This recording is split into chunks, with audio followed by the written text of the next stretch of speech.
Hey, to install a SIM card into the Samsung Galaxy A55 5G, first of all, just remember to get the right size of your card, so it is actually the nano SIM card. Next, you will have to actually get this SIM tool. You can actually find it in the box of your phone, and the SIM slot is actually located at the top. So we have to input this tool right here.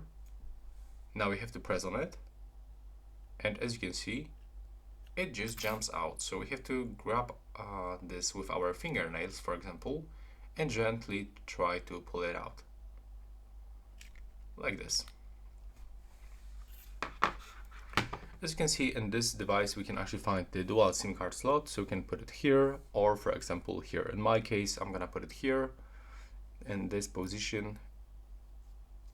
Take a look like this, press on it, and now when it is actually inside, it won't go above this surface, so it's completely flat.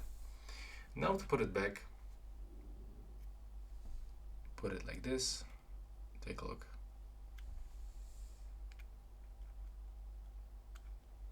And press on it with your finger, do this gently. There we go. And now your SIM is inside. As you can see, you have to enter the SIM card pin if you have one and click OK. And that's all for this video. Right now, please subscribe.